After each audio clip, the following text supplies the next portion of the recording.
Ladies and gentlemen, we are live with the ultimate final round of the Irish Dota League Division 1 for the side of Mousey's Fierce Warriors and the second last game for M&Ms.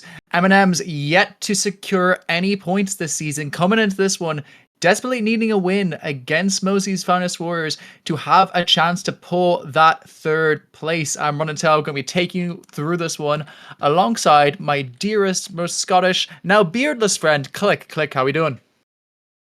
Yeah, not too bad. I did have to get rid of the beard due to the heat. It's just been sweltering this whole weekend. So, yeah, made that adaptation.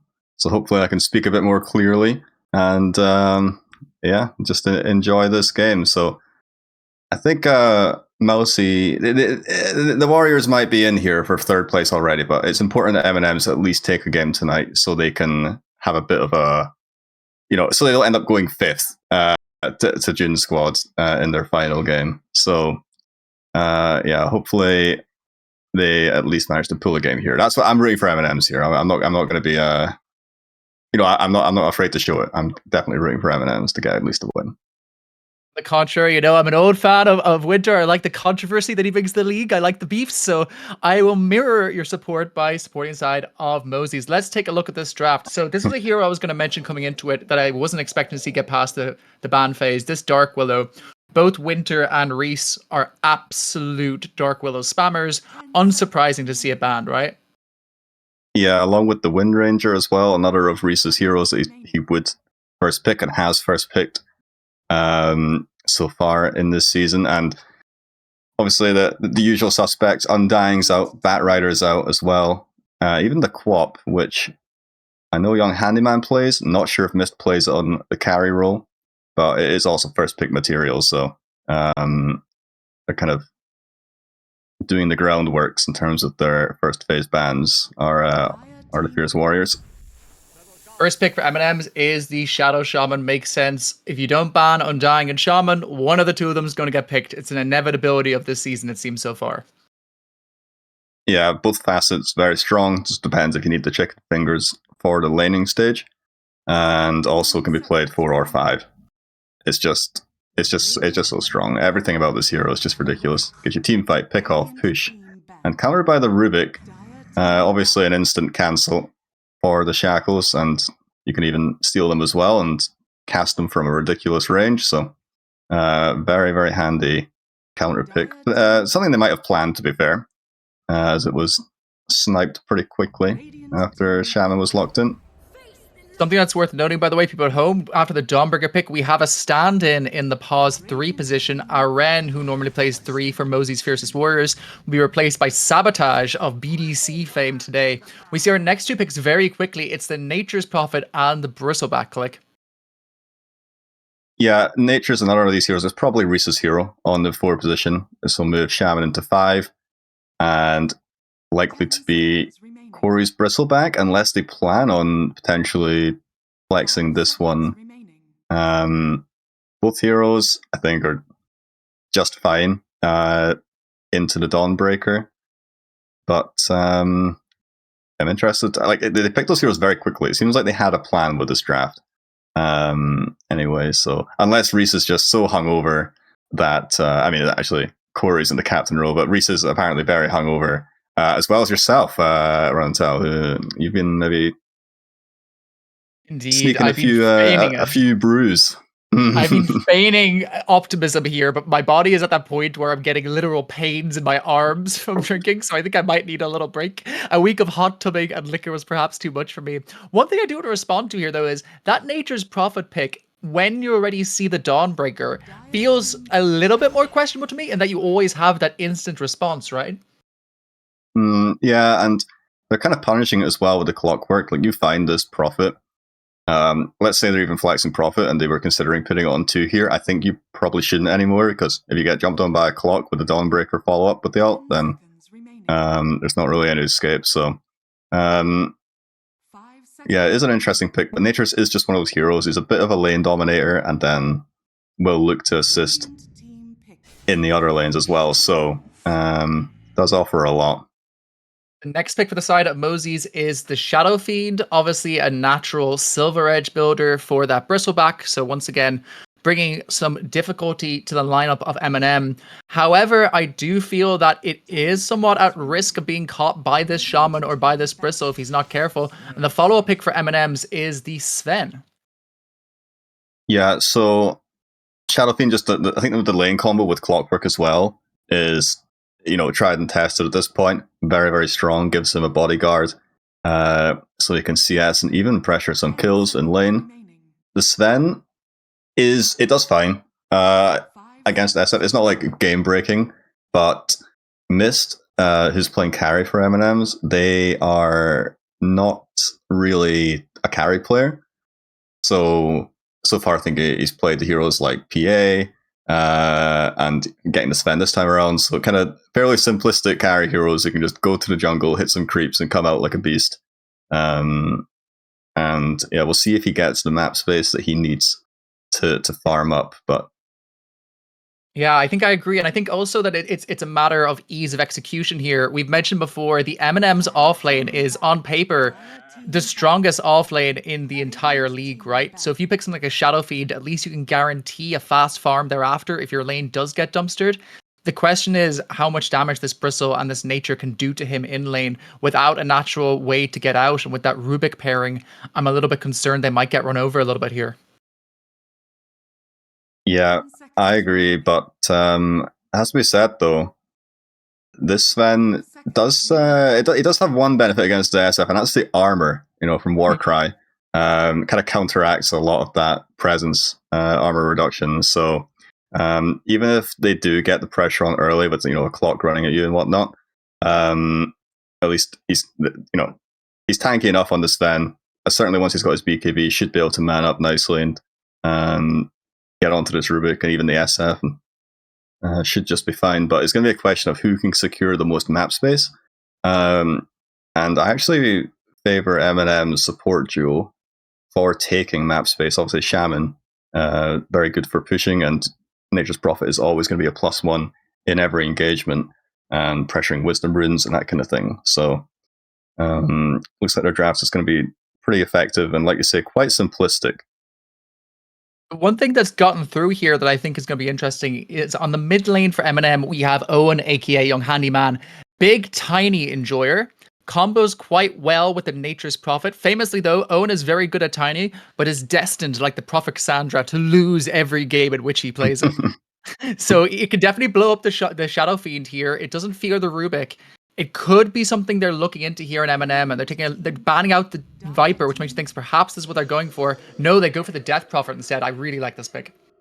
Yeah, another meta hero. I actually think it's a lot better than Tiny here, because Tiny, I would say, is just another kind of frontliner that's prone to getting kited out.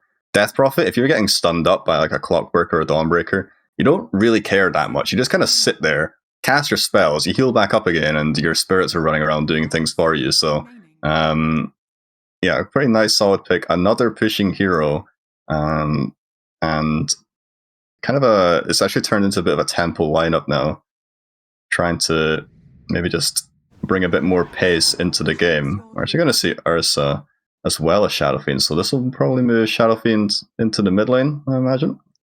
Yeah, and this is where Torme guy, he is the Ursa. To be frank, from the performances I've seen of him so far have not been stellar, but he is on paper the highest MMR player in the entire league, I believe. This Pause 1 Ursa. He's a Ukrainian guy, I believe he's 12 to 13k MMR, somewhere around that bracket. So he on paper is an absolute destroyer. He really likes Ursa, but in the games that I've seen him play, he hasn't been able to pull it off with the support combo he has. Sabotage actually moving into that 4 role, it seems like here with Blue, aka I believe that's Winter, moving into the 3. Okay, well there you go. Yeah, very interesting. I'll be honest, I don't really know how Ursa does in this game. It feels like there's a lot of lockdown. Like there's Shaman, there's the Death Prophet Silence and stuff like that. So if he does get caught out and locked down, it's going to be pretty tough for him. I don't know. I think going Magic SF, which I'm assuming he's going here with that facet, so is just generally better against the Sven. But Yeah, Ursa, we'll see what kind of game he has. It might be one of those where he either does absolutely nothing and his team get rolled over, or he just dominates from the lane and they're able to kind of utilize his early Roshan timings and whatnot. The other interesting about that is it means you're going to put your Shadow Fiend mid, which obviously wouldn't have been a question in the past, but it's something that's far less common this patch, right? Yeah, definitely. And as far as lane matchups go for the Shadow Fiend, I think Death Prophet should be pretty solid against it. SF's not a hero with that much max health, so could be prone to getting caught out with these Crypt Swarms in the early game. Indeed, both teams dropping off the level 1 smoke, with looking like they are just going to mirror each other on opposite sides of the map. The Ursa now connects up with the smoke. I think the level 1 team fight from both teams is quite strong, so we could get a fairly chaotic level 1 fight here. I'd somewhat favor the side of Mousey's purely because they have the cogs, purely because they have the Shadow Fiend with the raises. Their damage is a lot more burst focused, but if it's a longer fight, definitely the side of M&Ms could do some damage in this fight, but it looks like neither team is favoring that, each moving towards their own runes. But hang on, the Ursa, he's moving in towards that safe rune, could get caught here by the Shaman and the Bristleback. They're sitting on this high ground. They have a wards, they've spotted him out. He doesn't choose to push for now. He spots the two heroes and decides against contesting for that rune. So in the end, we end up getting a nice, clean 2-for-2 rune exchange with nobody going down. Yeah, both mid laners going back to block now as well. And so Sabotage, actually, he's heading up to the top lane, I think. So it's going to be a 5 clockwork with this Ursa. But they're posted up, they're waiting. Trying to get some harass out onto the Trying Ursa. to do a level 1 gank onto this Ursa. They have the Sprout ready to go if they want to use it. They connect it here onto the Ursa, but they don't have the shackles connecting in from the Shadow Shaman, so he is able to walk away and TP's straight to them. But hang on, in comes the Clockwork, but he has no battery assault. There's not a whole lot he can do here except put down these cogs as a little warning of what's to come, and in the end, the Nature's Prophet is able to just walk away from that one. But hang on, mid lane.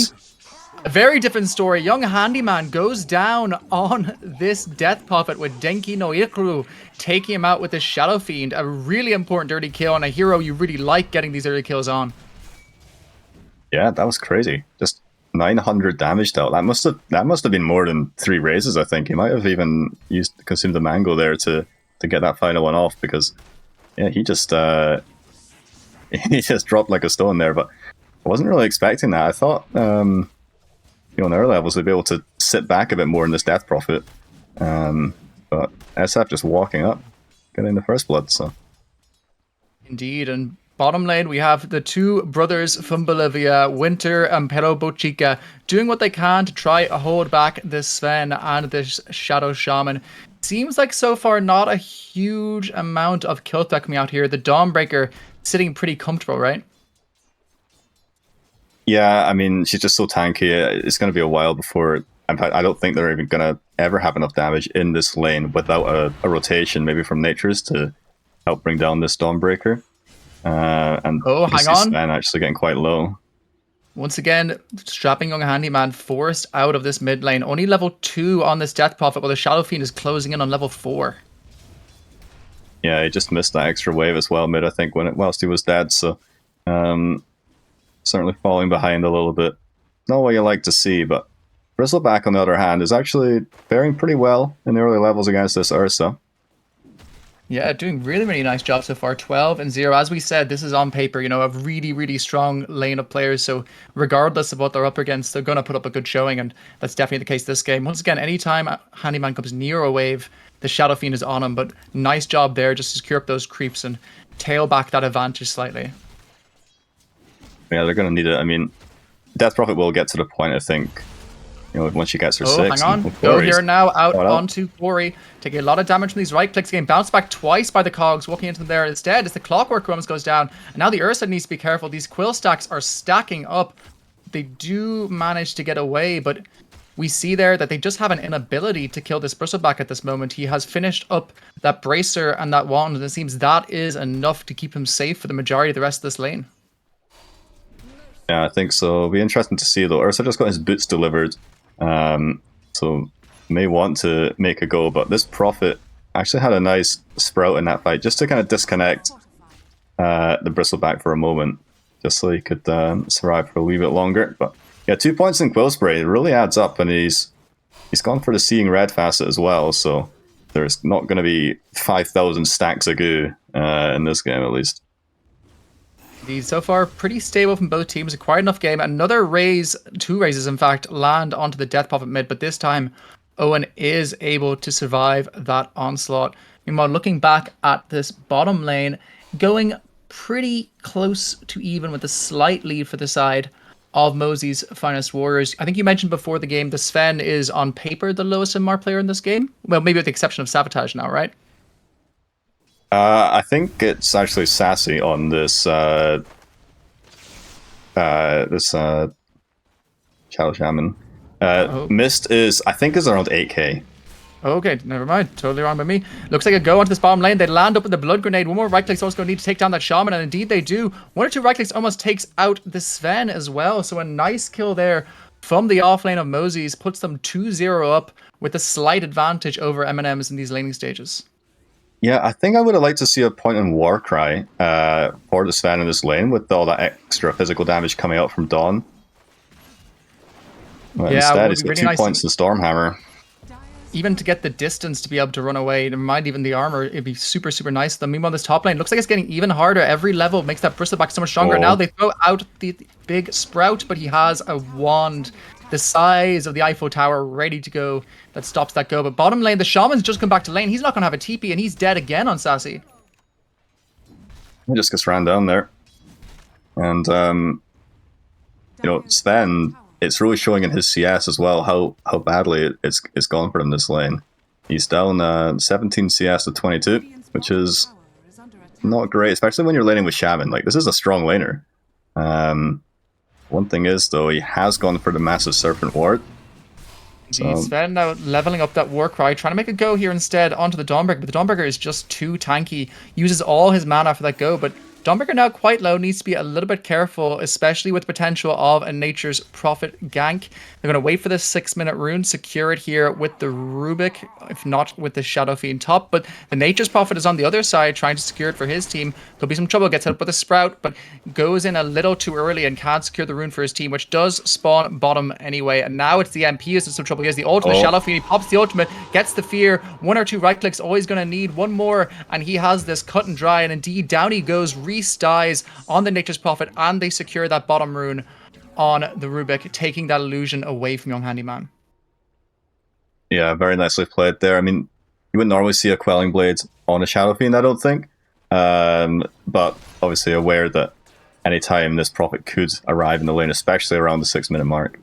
Meanwhile, top lane, potential go here onto the Clockwork. Doesn't quite connect with that very last Quills, so he is able to escape in the end there. But this Bristleback, definitely the knight in shining armor for the side of M&M so far. Seems like he's going to be the one who sets the pace of this game, and they're really going to need him to have a good one.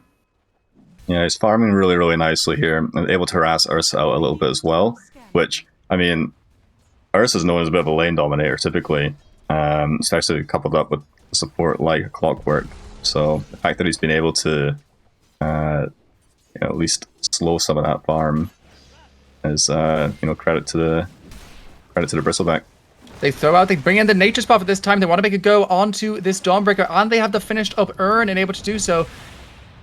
Manages to do some damage. The right clicks are raining down, but it's not enough to kill off this Dawnbreaker quite yet. So they move 3 heroes down, and they don't get anything for it other than an injured Dawnbreaker who has to waddle home. Meanwhile, with them being gone, Bristleback. Yeah, they might want to go here.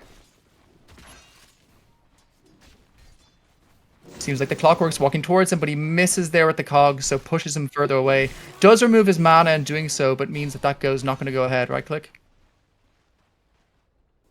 Yeah, he's just about hit 6 on Bristleback as well, so he will be, pretty tough to fight into. I mean, while this Ursa is just a little bit further behind on levels. That is one benefit of, the Nature's Prophet moving around the map a bit more. As long as Corey can stay in this lane, he's gonna hit 6 before Ursa, and you'll have a chance maybe just to man up on him. Meanwhile, bottom lane, Sassy goes down again. A really nice start to this game for Winter on this Dawnbreaker. closing in on those phase boots, but hasn't been last hitting so well. Only 33 and 11. The Sven is actually on paper out farming him now, but they have got the kills on Shaman, which means they are getting those levels a lot faster. Yeah, Sven, I think, may just have to say hello to the jungle at this point and keep himself there for a little while, as two supports are currently sitting in his lane. Meanwhile, SF's actually going to head to the triangle and begin taking some of his stacks that he made earlier. Yeah, it's been a really strong start for this SF. He's going into that Kaya and Yasha build, suggesting that he recognizes he needs to have some early impact here, making sure that this what seemed like a tempo lineup from the side of M&Ms. Oh, top lane, jump in with onto Corey. Corey going down, the most important hero on the side of M&M so far this game, with the ult coming off the Dawnbreaker. Now looks like this Prophet going to be next go down. A double kill for Winter, who's now in a mega kill at just 9 minutes. Yeah, nicely read there. They saw there was a play coming in from the supports there, and very quick on the Dawnbreaker ult to separate that fight and take down Bristleback. So yeah, Ursa's got his ult up now as well, so gonna be difficult to gank him. I don't think we've seen Death Prophet use her ult yet. It seems like Ez has done a really good job of pushing out this lane whenever he can, just to kind of stop the threat of the tower taking a beating. Yeah, we haven't seen an ult from this Death Prophet yet, but it does have to be it's quite commendable the amount of comeback they've managed to make, considering how rough that level 1 kill on the Shadow Fiend was. They're now almost, third in these net worth charts, so really managing to pull the game back a bit. Oh, unfortunate grab there. It's a haste rune picked up by the Shadow Fiend. If it's any other rune, he probably goes down there, but instead able to just walk away from that engagement.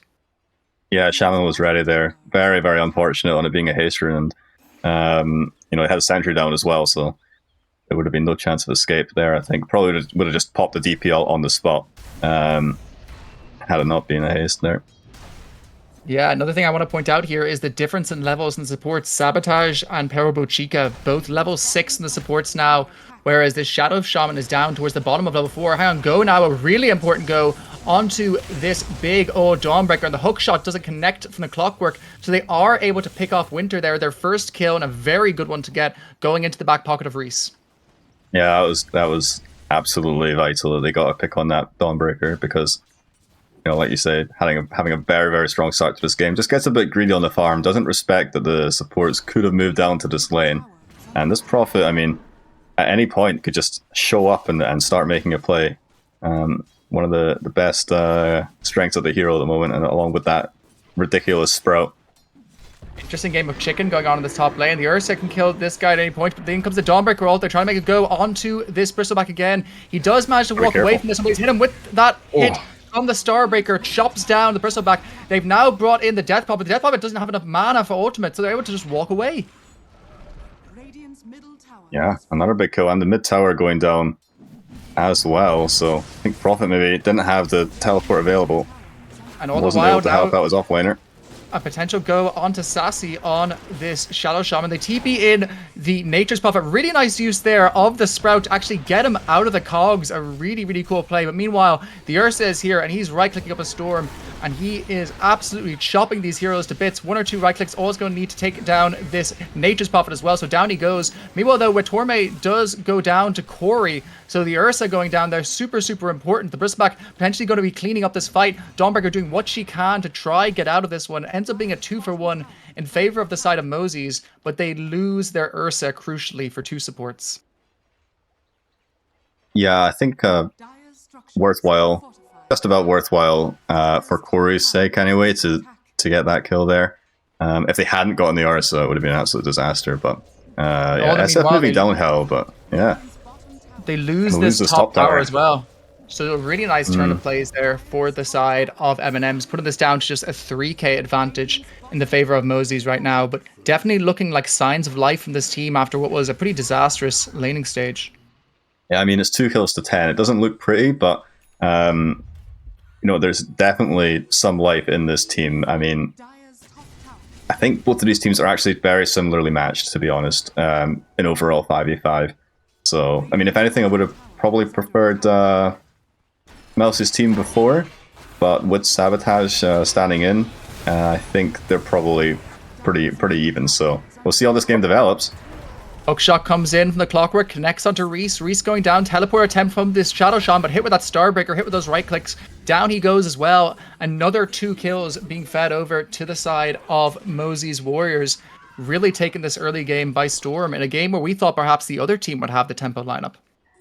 I did think so, yeah, with the Death Prophet ult and the the massive Serpent Ward, but it's 13 minutes in. He's only level 5 on Shaman. Like, what can you do? Just very, very far behind in his own game, so hasn't been able to get any map pressure going in the first 14 minutes.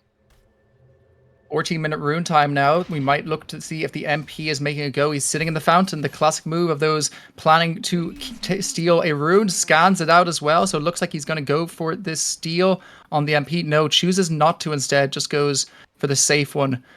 Too worried about the consequences of going for that opposing Wisdom Shrine. But at least that Wisdom Rune means that we do now have 6 in the Shaman. Yeah, but you gotta be careful here.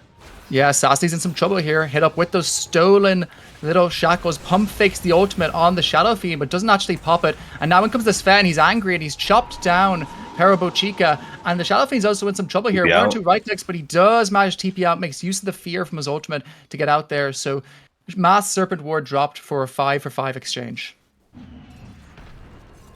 Yeah, it's fine. I think SF really had nice heads-up play there. Just to use the TP out, doesn't panic even with 3 heroes around him. And gets himself out, but he has gone all the way back to base, so they're going to take advantage of this and pressure this mid tower. Yeah, mid tower looking like it's in a lot of trouble, taking these right clicks from both this Bristle and this Death Prophet, but they've moved in heroes now, scaring them away from taking this objective, but definitely making it quite set way to take in the future. Meanwhile, Mist gets taken out by Winter in the triangle area. Really, really nice start to this game for this Dawnbreaker, and a bit of a tough one so far for the opposing Sven. Yeah, they had a ward in that triangle and hadn't gotten around to dewarding it yet since that Shaman was dead, so yeah, just taking advantage of that vision that they had down, but yeah, we'll see. Dawnbreaker going straight into this Ags build. Love to see it. Yeah, it certainly hasn't gone away, this style of the Dawnbreaker. I think it comes down a lot to what we said earlier. The Nature's Prophet has not been as effective purely because every time he's going in, or the Dawnbreaker is here and ready to go and ready to respond, as is the Clockwork. Go now onto Sassy again on this Shaman. Stolen Crypt Swarm knocks him down quite quickly. Unstoppable streak now on the Dawnbreaker. Yeah, she had that 1 death in the bottom lane, but other than that, just seems to be... oh, actually, they're flirting with the Ursa here. I don't know if you want to poke the bear. Wants to go onto Reese, but they have the Dawnbreaker to follow up the go, so now it looks a little bit more difficult. In comes the Starbreaker, it chops down this Nature's Prophet almost immediately, and now they're making a go afterwards onto the Bristleback. The right clicks are raining in. He's waiting for that little Blade Mail to be done before he goes, but takes a lot of damage from the Quills, tries to go for the Stormbreaker, but too fast with that overcharge, and the hook shot from Sabotage just misses. That was unlucky. That was just outside the range. That was a very nice shot into the fog. But top tower going to go down. They actually stole the massive Serpent Ward. This Rubik, yeah, there are a few spells for him just to yoink that are pretty nice. But now though onto the Shadow Fiend, but he has the DD rune. If he gets off his ultimate here, it's going to do a lot of damage. He's trying to run away. Does he get the ultimate off? Not quite. Great use there of the Yules by the Death Prophet to cancel the ulti, get that kill onto the Shadow Fiend. A desperately needed one, and one going into the back pocket of that Death Prophet. Yeah, absolutely needed that. But this it doesn't change the fact that they get the tower and the 3 dire cores now are ahead of all of the Radiant cores. So very, very tough start for them. 4 kills to 16, and I'm sure we'll be seeing a Roche soon, at least a Roche fight. As Ursa will look to head there shortly. Goes Battle Fury. And I think it's a Blink Dagger arriving. Yeah. So it's worth noting though, pretty nice only timings. a 4K advantage for 12 kills difference is pretty impressive. Like, they are keeping up on this farm as best they can. Of course, they do have the heroes that enable that, things like the Sven, things like that Bristle, but it's definitely not over at all for the side of M&Ms. If they get one good fight where they manage to potentially pick this Dawnbreaker, perhaps, these fights could look very different. The problem is he's tanking up so much that it makes it so difficult to kill Winter right now. I think you need to start on Dawn, though, is the thing, because he's going to have the Zags any second now, just arriving on the couriers. So if you start anywhere else, he's going to come in and turn it. So Yeah, but like you say, big kill though to get, you know, top of the net worth on this Dawn, so it would certainly not be a waste of time, even though he is the offlaner. Smoke now coming out. Oh, in comes that new Ags. They go immediately onto Sassy, and now the follow-up going in onto this Bristleback, forced to turn tail and run, but running away from his own towers enables the blink coming out from the Ursa with the Earth Spike, but he's taking a lot of damage in order to do so, but still doesn't matter. Chopped down from Winter, godlike now with a double kill. He's having a great game. He's having a great game. I mean, what did he pick at second? Second pick, Dawn? And regardless, getting a hell of a lot done as Ursa. He's going to actually get pretty low off the back of that Prophet ult, but he'll walk it off. Just not quite enough to take him out in this moment, but some really impressive plays coming out here from the side of Mousey's, looking like a very dominant team, and with that Shadow Fiend, they're going to push this very quickly, perhaps into that Roche or into one of these towers. They really need to get a play going, potentially a smoke going onto this Dawnbreaker from M&Ms soon if they're going to survive in this game. I mean, yeah, ult's still on cooldown for 40, so I think if any time, it's maybe now, but Sassy's going to get spotted out. Sassy steps up to try to place on the ward, but look at the damage from the Rubik with that Quip Swarm. It's so strong. And now lifted up on the Death Prophet. Could be in some trouble here. They connect with the Clockwork. He's in the cogs. Looks all but dead with all these heroes on top. Follow up with that Shadow Fiend. Down goes Sassy and Handyman. Two really nice kills. 6k net worth now going in the favor of Mousey's Warriors. Yeah, they're just balling up. It's almost like they're just balling up now with 5 heroes running around together when that... Maybe they're planning it like this, like, you know, Dawnbreaker ult's down, let's just go together. And Mist's going to step forward and find the Rubik kill, so there's that. Really nice kill there from the Rubik. And now it looks like it might be this Sven who's in trouble, taking so much damage from Winter. Winter just unstoppable at this point, but might go down here. A really important kill to get it if they can. And the goo, it's stacking up alongside that either end. Oh, the end of that cogs pushes them back. Can they save him? They go for the raises to slow him in its path. Throws out the hammer on the Dawnbreaker. Oh, Great Sabotage. cogs by Sabotage.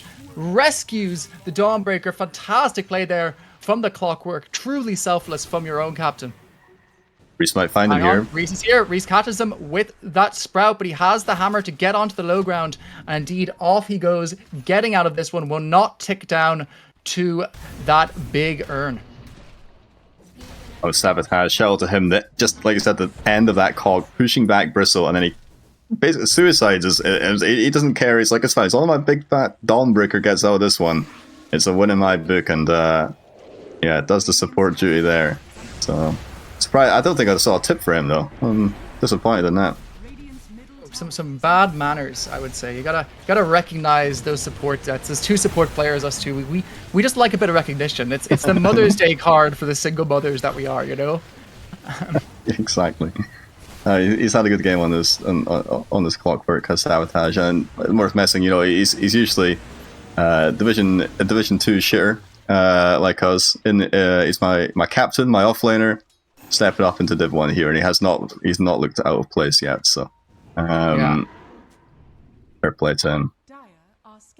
Speaking of which, could make another go here. The Sven has showed up. He's going onto the Rubik. Nice connection there once again from Sabotage with that hook shot. Stops the Sven in his place. He doesn't have the ultimate on Sven, so he's going to go down. They've popped the ultimate as well on this Death Prophet as well. The hairball coming out from the Bristleback. A lot of damage coming out of this Bristle. They need to be careful. The Ursa is going to be in some trouble soon, and there's nothing the Dawnbreaker can do about it. They're making a follow-up go now onto the Ursa, but the Shadow Fiend is here. He's on the high ground. Here comes Winter, back in again. Kills off Reese, and now the ultimate pops this Death Prophet. Only one left alive for the side of M&Ms is this Bristle. 4 for 1, losing only Sabotage, who started that fight off with a beautiful hook shot.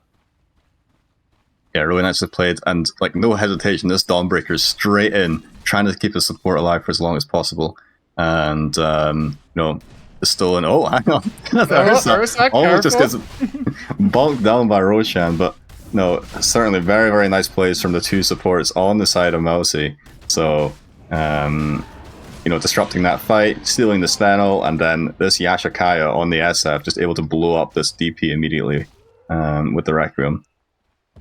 Aegis and Shard now going into the back pocket of Ursa, so he's going to have that mini Enrage with the Earth Shock, a really nice one to have. They throw the stun here onto this Bristleback. They want to make a go, follow up with the hook shot and the cogs from Sabotage, and now in comes the Dawnbreaker, ready to chop down Corey. They do lose Peribo Chica to do so, but a huge kill to pick up there on the one hero who looked like he was having a serious amount of impact from the side of M&Ms.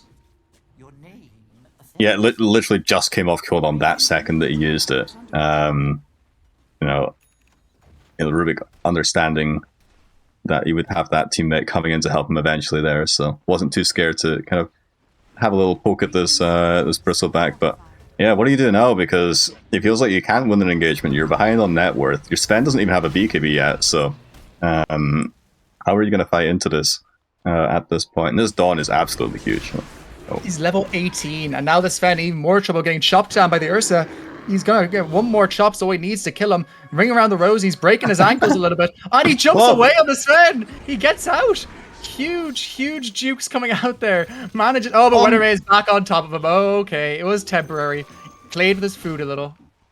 Oh dear, oh dear. You know, there's a common saying: if your carry solo kills the enemy carry, then you've won the game. You know, that's just how it's gonna go.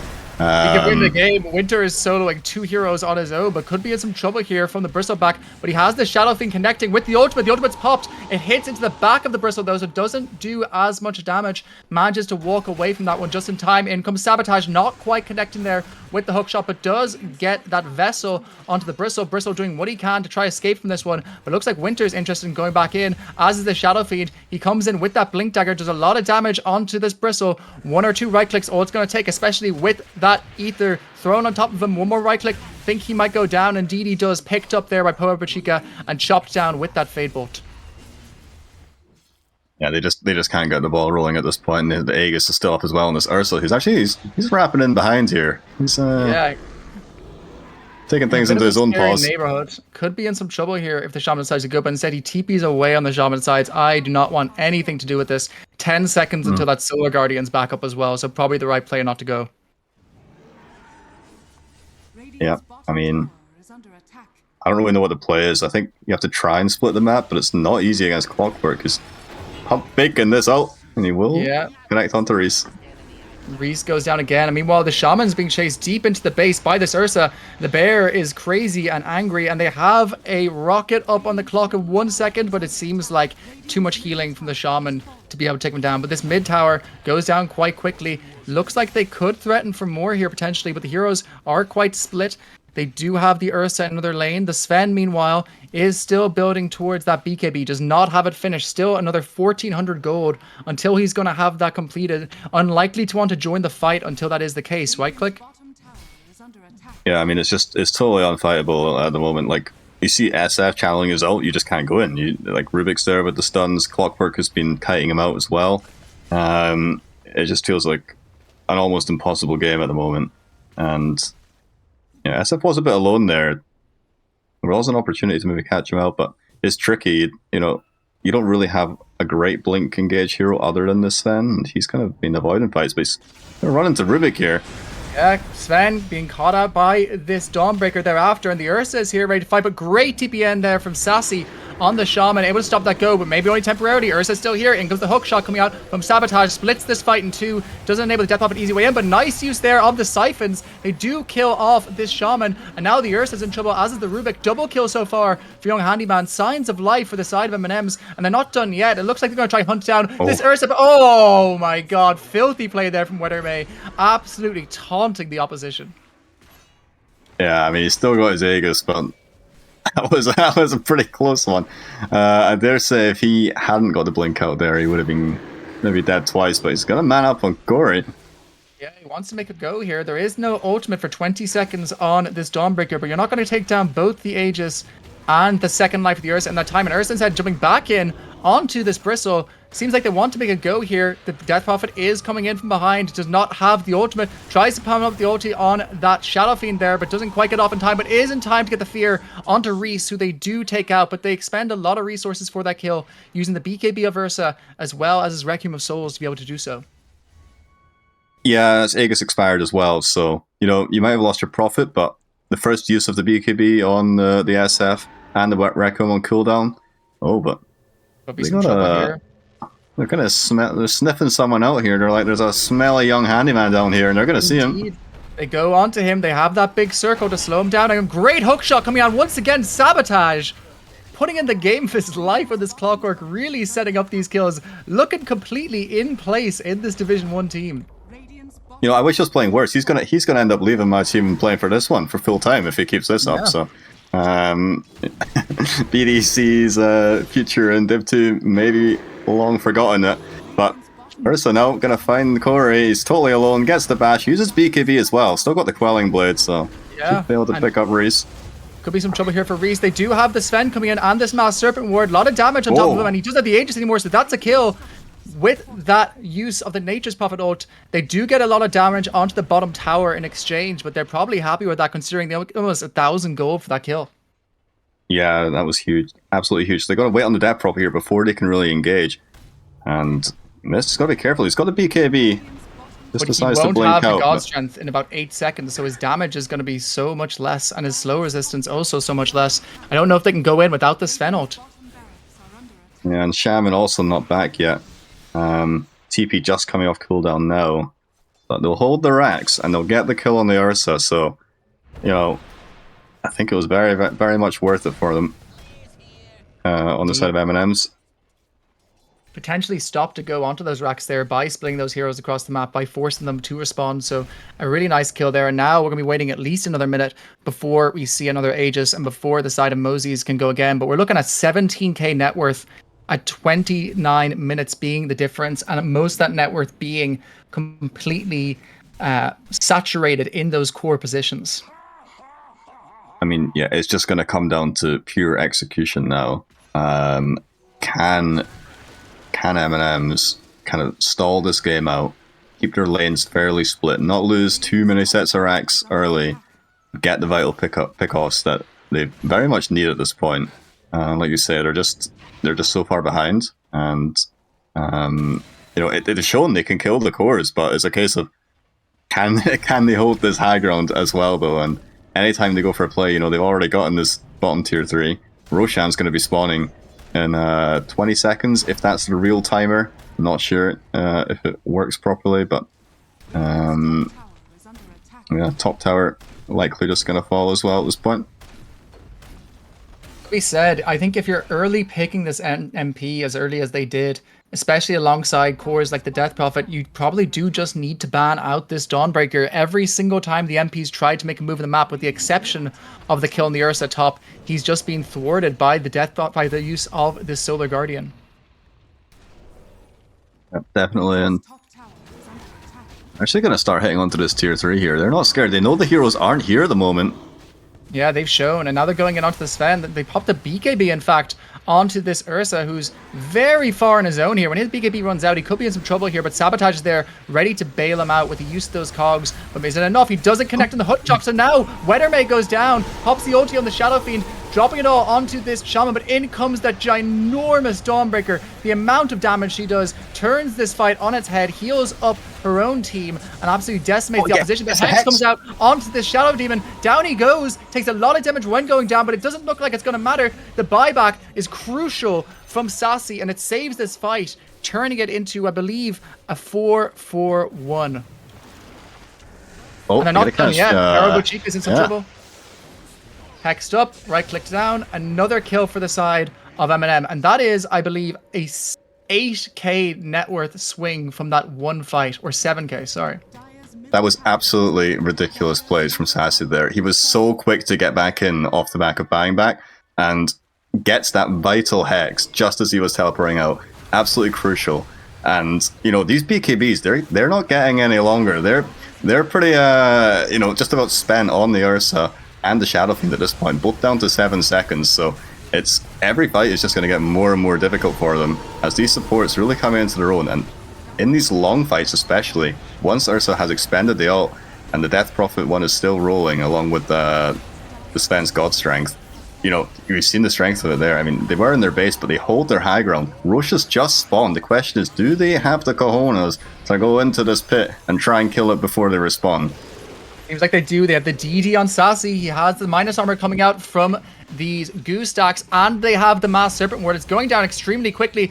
Does Sabotage make the play here? He has that hook shot up. He couldn't make it go, and he does. He goes in. Oh, he's got the Ursa. Though, but instead, the Ursa manages to take it here, and down he goes. And now it's looking like a pretty rough fight for the side of the M&Ms. They've had their Aegis stolen. Huge play there from both Sabotage and that Ursa, stealing that Aegis away and stealing the kill. And now it looks like they're going to chop down Young Handyman to finish up this fight. Ginormous Roche steal there. But you've got to be there to block that hook shot. You can't let him get it off for free. You see where the rocket flares come from. We saw on the cast the other night, Kamki making a good job of his Nagasire and Illusions, able to block the hook shot. And in this case, they weren't able to get anyone in front there. So the stun came out from Sassy, nicely timed. And this Ursa, able to get in there and snatch that Aegis. So, yeah. As what looked like was a really big fight. Yeah. Looking rough now. It was always going to be risky going for that rush play. It was always going to be risky though. Definitely. These mid towers now being battered down by this Dawnbreaker, who will have the ultimate in just a few seconds. Has it ready now. Can cast at any moment. They make it go onto the Ursa. And there it is. In he comes. Drops on top of the Bristleback. Bristleback now being completely melted. And pause comes out from Reese as Young Handyman has disconnected. Seems that his game has crashed. No, I think M&Ms have actually crashed and burned here. I think it's totally over at this point. 20 seconds with no death profit. The graph seems to agree at this point. Ursa still has the Aegis in hand as well, so I don't see how they come back into this one. I mean, maybe they felt like they had to push it and go for that Roshan at that vital stage, just when they'd held their high ground. Decide, if they get Aegis, maybe the game ends anyway, so we need to go for ourselves. And they took the fight with, Death Prophet still on cooldown. I think God Strength likely would have been in cooldown as well. And, just being outshone in that team fight. So, yeah, I think it's pretty much an impossible game. If this Bristle goes down, he does not have buyback for the next fight. He doesn't have the money for it. Either does the Death Prophet. So we're going to be facing no Bristle for potentially a minute and another 22 seconds of no Death Prophet. And with this presence of the Dark Lord and the Ursa, these towers are going to melt. Yeah, certainly. I mean, I think they don't get the benefit of the Shadow Fiend, but they do have an AC. He's got the Shadowmire facet, but yeah, regardless, they have plenty of damage. Already taken one set, but they've got to stall. They've got to hold. He's beat early. Yeah, Weathermay makes an early jump in just to pick up his Satanic, it looks like. Decides to go on a shopping spree to the opposition base and pick that up for himself. They are going to lose this mid set, it looks like, but the top lane holding quite strong. Hang on, jump in from Weathermay onto this Sven, doing all the damage he can. Good stun and silence out onto the Rubik means they can't get any follow-up here, but here is that big old Shadow Fiend pumping the ultimate onto this scary old Shadow Demon. Meanwhile, as much damage they can being pumped as well into Handyman. Down he goes on this DP. Dive into the fountain by Weathermay means that he will go down here. Follow up onto this Sabotage clock as well, while the Ursa is still partying away in the fountain. Looks like he might go down here, but does manage to get out in time. Follow up ulti as well from this Dawnbreaker keeps him alive. It is a 4-for-0 without buybacks to be able to face this other than the Sven. And if the Sven does buyback, he will not have his ultimate. Yeah, huge double out there from SF. But I don't know, maybe just could have been a little bit more patient as Corey's finally respawned, but he's all alone in the middle of 5 heroes. He does manage to take out Parabochica, but that looks like it's going to be all it is with him going down once again. We mentioned before, there is no buyback. Ursa has bought a Shadow, a Ghost Scepter. He really likes to mess with these guys, huh? System this fountain dies to the buyback from the Sven. Yeah, immediate buyback response from the Ursa, but I mean, you've got nothing left at this point. 15 seconds for profit. I don't see this one being turned around, but Ursa, I want to go into the fountain again. Yeah, this could be, a historic throw, potentially. I'm not going to run and tell fake hype for this one this time, but he is in some trouble. But in comes the Shadow Feed this time with the ultimate backing him up for that fountain dive. GG well played is called by the side of M&Ms, meaning that game one goes the side of Mousey's Fiercest Warriors.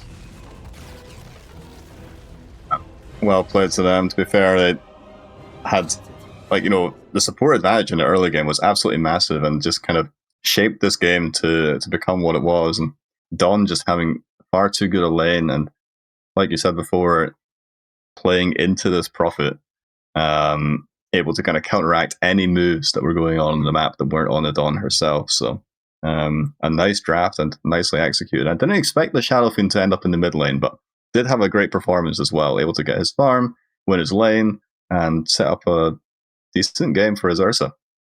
Indeed, a really, really nice game there from Mousey's Fiercest Warriors. It puts M&M at quite a risky stage for themselves. Now, potentially falling bottom of this group could force out a last place tiebreaker between the sides of Junes and M&M soon if they're not careful. But a really important win for the side of Mousey's Fiercest Warrior. But we still have another game to go. Bear with us. In just a few minutes, we're going to have game 2 coming up between Mousey's Fiercest Warriors and the M&Ms. We'll see you then.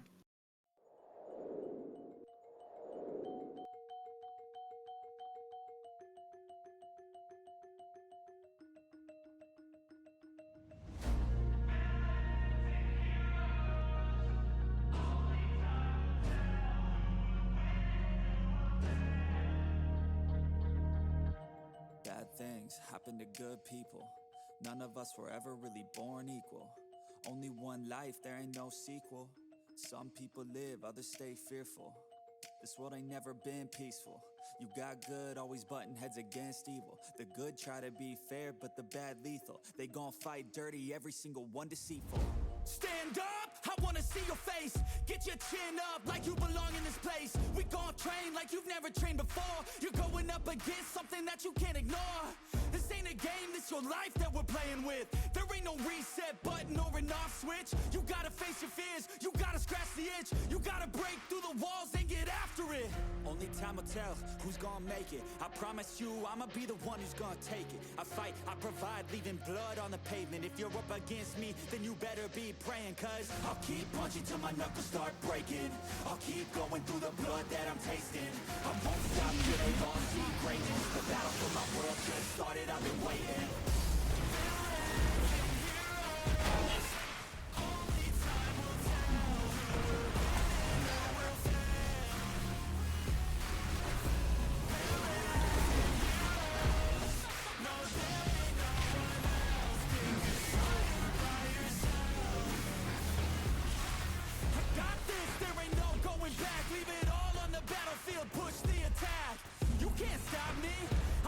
A lot of people think that I come off aggressive, but I'm just passionate. Why aren't you? Ain't nobody care if you got nothing to lose. You gotta put yourself on the line, make moves. Otherwise you'll be a sheep with the lies watching you. Only time will tell who's gonna make it. I promise you, I'ma be the one who's gonna take it. I fight, I provide, blood on the pavement. If you're up against me, then you better be praying, cause I'll keep punching till my knuckles start breaking. I'll keep going through the blood that I'm tasting. I won't stop till they've all seen greatness. The battle for my world just started, I've been waiting.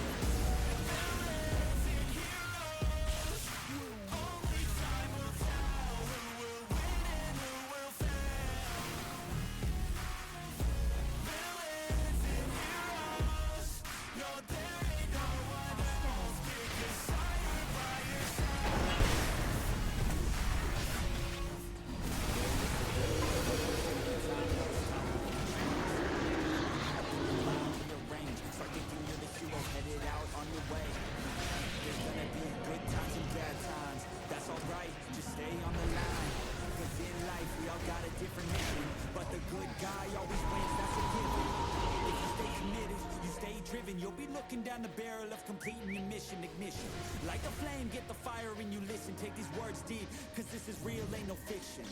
You don't need drugs, you don't need depression. Just persistence and energy can win any competition. So keep fighting, facing any opposition.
and your mind? Do you doubt anything, everything, not a thing? Make my thoughts work for me, manifest what I need, what I want, what I see.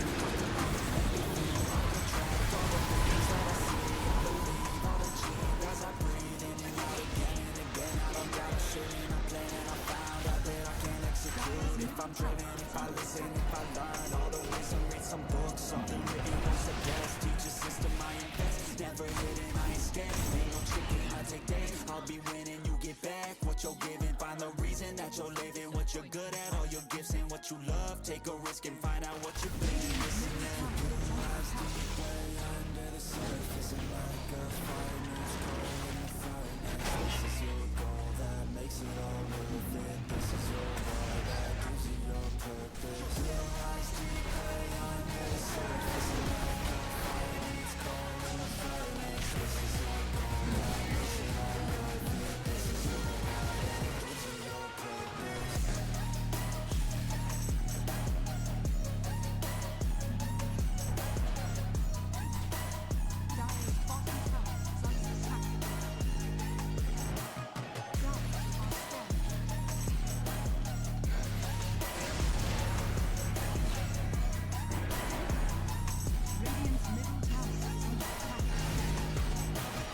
Purpose is better than any club you could ever think.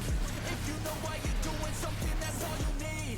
I wake up ready for the day because I believe in everything that I'm doing like it was meant to be. I get fixated and captivated on learning things. Don't hesitate to ask questions, the answer that I need. It's out there somewhere, I swear I could find the recipe. By testing, learning, and turning into a better me. Lies deep way under the surface, and like a fire needs coal in the furnace. This is your goal that makes it all worth it. This is your why that gives you your purpose. Lies deep way under the surface, and like a fire needs coal in the furnace. This is your goal that makes it all worth it. This is your why that gives you your purpose.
life, I wanna be soaring, to feel sun inside when it's pouring, and I'll fight till anxiety is foreign. I'm so sick of my mind's extortion. My whole life I just wanted someone who would notice me. My whole life I just wanted to be somebody to see. Yeah, I just wanna be great. Yeah, I just wanna be great. Yeah, I just wanna be great. Yeah, yeah, yeah. I just wanna be great. Yeah, I just wanna be great. Yeah, I just wanna be great.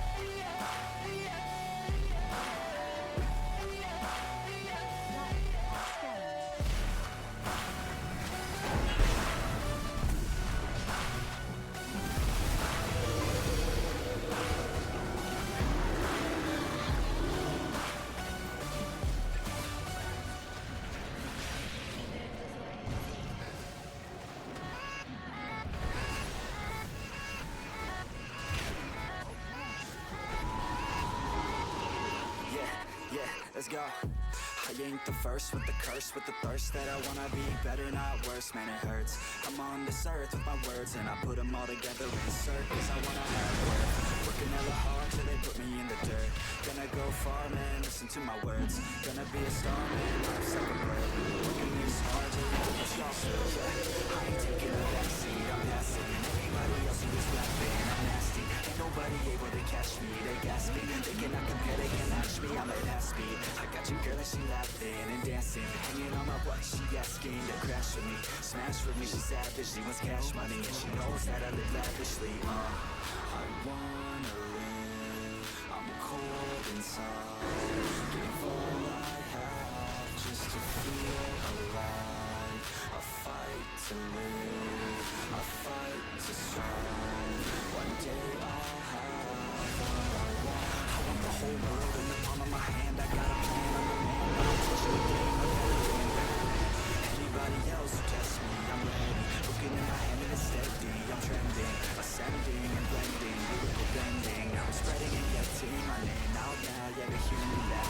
All the crowds ripping the sound, I'm hitting the ground, running, up and coming, ain't nothing, yeah. Rookie of the year, I'ma keep it 100, cold-blooded, no budget, from nothing to something, I ain't bluffing. I got a full hand and a full plan, I ain't gonna stop till I'm at the top, man. Every single drop got me feeling awesome. I'm about to pop, started from the bottom.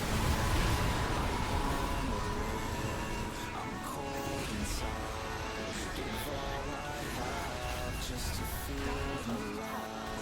I fight to live, I fight to strive. One day I'll have what I want in life.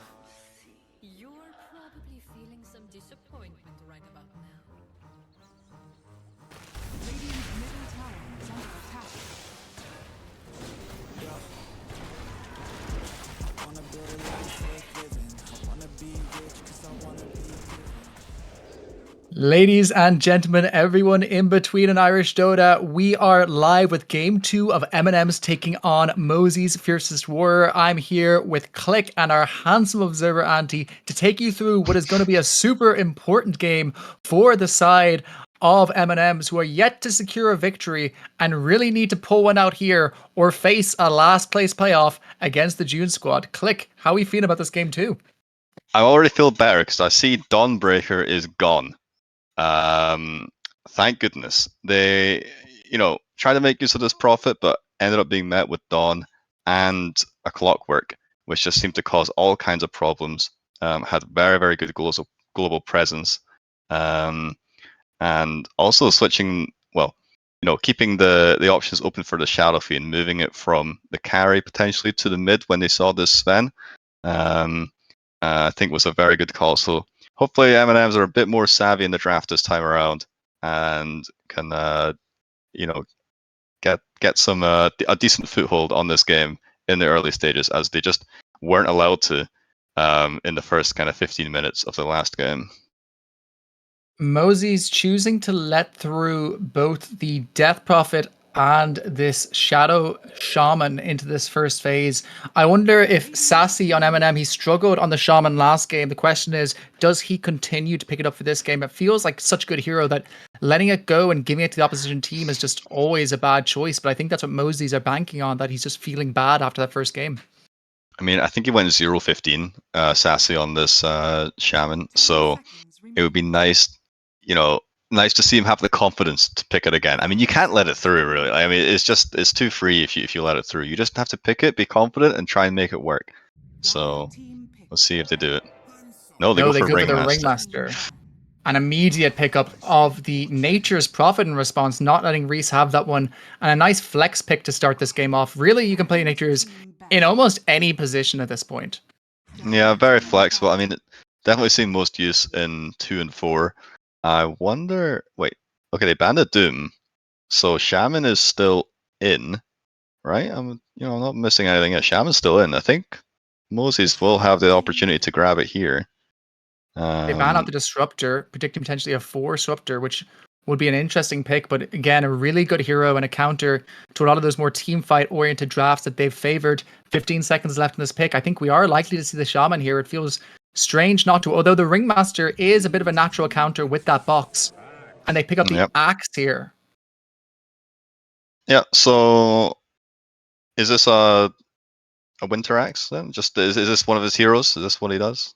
I would assume so. The issue with guessing Winter Heroes is that he's played different positions prior to this tournament. So he was a 1 in most of the seasons of Irish Dota and then switched to the 5 role. So we're all pretty unfamiliar with what he actually plays in this 3 position. But Axe, a pretty standard offlaner. If you're learning offlaner, is one of the few that nearly everyone learns. My question is its effectiveness against this Ringmaster box. I believe you still get hit by the spin of the axe. I think the pure damage goes through, if I'm remembering correctly. It's like a quap ult, right? It doesn't protect you from the damage, AoE damage. So, they do. Yeah, it's like a soft save against the axe. I mean, ideally you just buy Yule Scepter or something instead, but it was banned out last game by Moses, as Corey is an axe enjoyer. And okay, here's something to deal with the global off the And the Prophet. Darkseer Skirt Breaker, the classic combo that beefy pause 4 that likes to leave lane and give Darkseer lots of levels. It's a tried and true combo and one that is very good into the global presence of that Nature's Prophet. Yeah, very handy. I think we made use of this. Team BDC, we made use of this when we saw the Prophet. We decided to grab the Barra and IDL Ion Shell target as well with the Darkseer. So, and an Ogre in response. And that's likely to be a lane combo again. But as we've seen previously, they're not afraid to flex the Shadow Fiend into the mid roll. So Yeah, I'm not massively rating this Ogre Magi pick here. I feel like since you have the Surge and the Charge from Spirit Breaker, there's just 2 very easy ways to get away from what he's trying to do. But of course, Nature's Prophet and Shadow Fiend benefit hugely from that buff that he's able to provide them.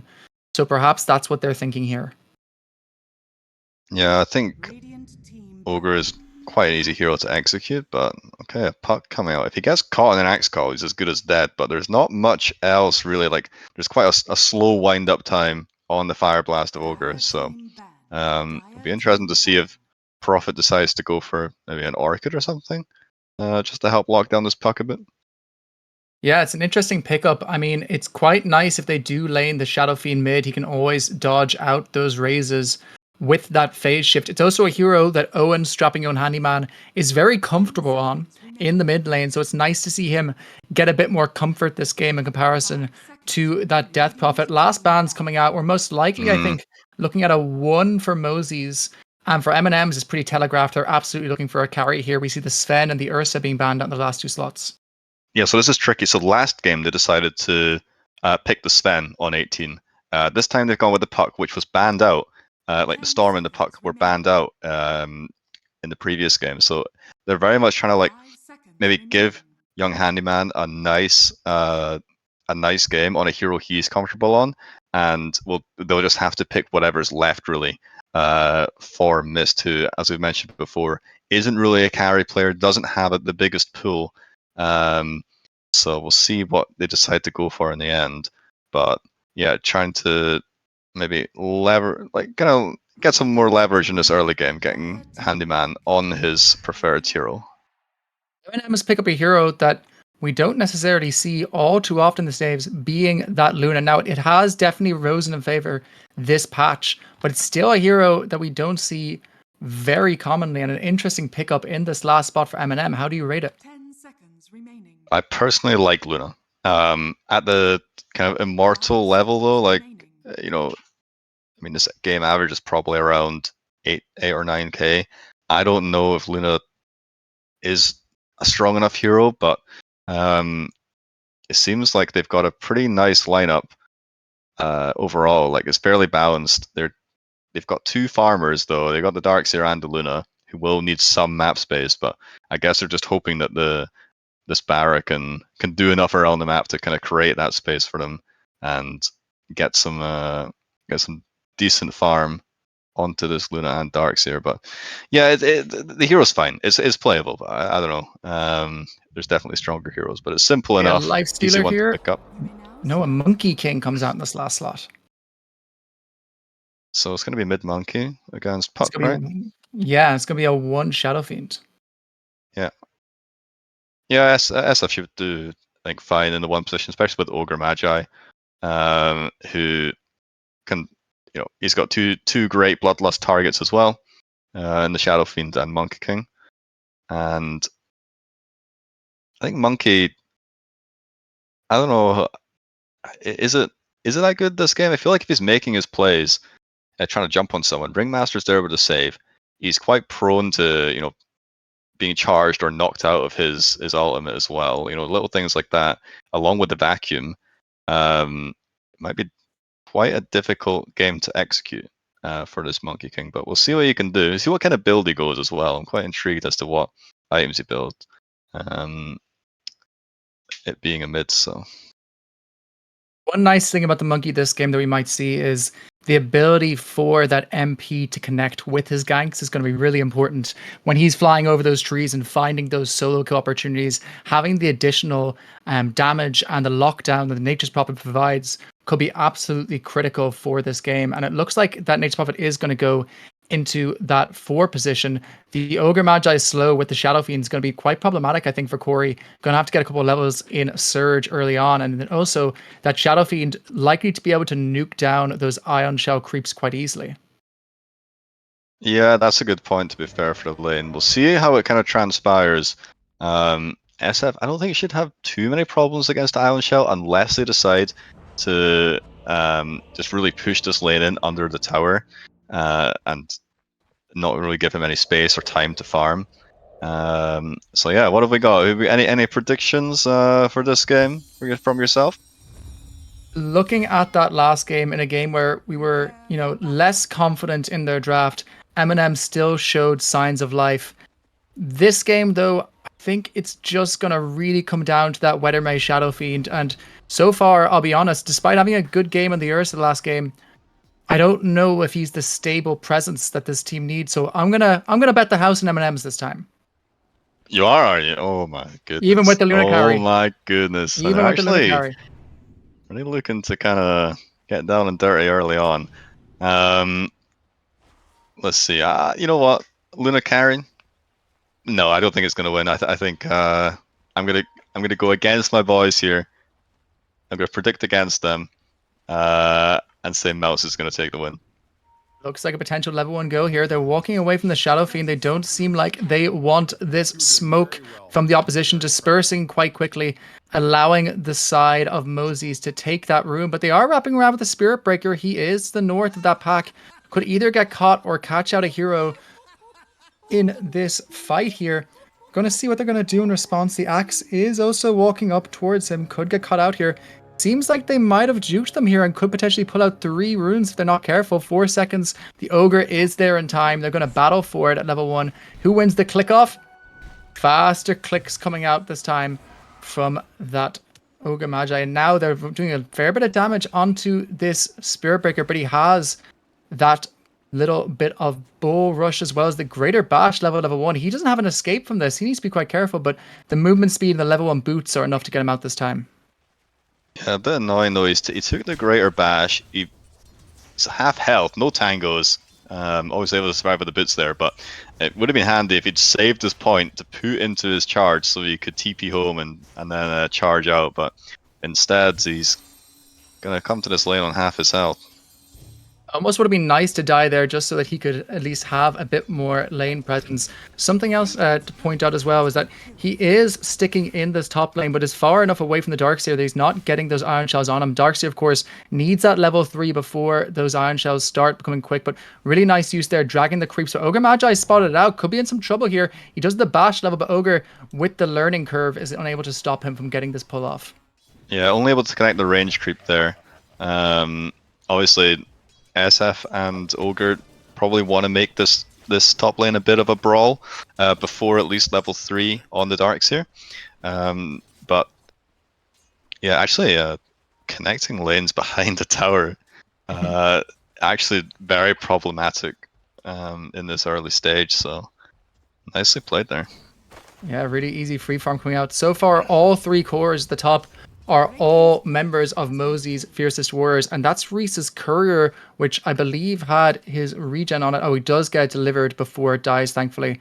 But that's a Courier going down, taken out by that Ogre Magi. Once again, they're going to try to pull this wave, but the Ogre is there ready to cover it. No level 2 yet on Ogre, though, so still no spells to speak of. Yep, this is an interesting lane because obviously Ogre is going to hit level 2 and be very, very strong. And there's going to be a stage where he should just be able to zone them out, but eventually once his Darkseer gets more points in that Ion Shell, he'll be able to force the lane in and also head to the jungle, farm up quite easily, so it's just a matter of survival at this point. Nice pull coming out there from the Ogre Magi, and it seems like they're going to capture this wave of creeps also. Meanwhile, bottom lane, right clicks coming out onto this Luna, but no call to speak of from the Axe, so unable to catch him that time, putting the levels into the Battle Hunger and that Helix, so no lockdown to speak of. Seems like this bottom lane, it's hard for either team to kill each other, right? Yeah, we'll see what skill build the Axe decides to go for. Obviously, we've seen before 2 points in Battle Hunger with the Urn early on with the armor, but yeah, it's going to be a big vacuum out onto 2 though. Big vacuum doing a lot of damage, but in comes that raise from Wetorme. Takes him out. Second raise comes out as well. Right click from Sabotage. 2 kills in this top lane right before those Lotuses spawn, and they get both sets of Lotuses across the map. I mean, yeah, it's just what 2 points in Ignite at level 2 is just you can't fight into it, and those raises were on point as well. So there's too much damage in that top lane for level 2. Just they weren't patient enough on M&Ms to wait it out. Disadvantage of this Urn. Hang on, in comes the jump with the double bash, doing some damage here. Doesn't quite have the vacuum ready yet though, so no way to stop him. Level 3 up on the Darkseer, so he is a bit of a scary hero right now. Very aggressive positioning from the Shadow Fiend. Could be in some trouble if they're not careful. Meanwhile, bottom lane, they're making an invasion out behind the tower, trying to cut these waves. Winter no longer scared of anything they throw at him. He has the Urn finished up as well, so he's going to chase down this little tiny Ringmaster under the tower. Right clicks popping out. The Nature's Prophet is there, but he's super low on Parabuchica. The brothers from Bolivia not able to connect that time, and in comes this big bash, but it's not enough. They do have the follow-up with that Ion Shell. They cancel the TP from Nature's Prophet. He doesn't end up connecting in time, so they don't quite get the kill there onto this SF. He's sitting there mocking them. Yeah, that this Barra getting his extra bashes is quite scary. And Alex actually goes for the 2 points in Battle Hunger, just trying to zone out as much as he can in the early stages of this lane. An interesting decision, especially because they do have the ability for that Luna to just use her Q to last it and get rid of that Battle Hunger, so less effective than it would be versus many carries.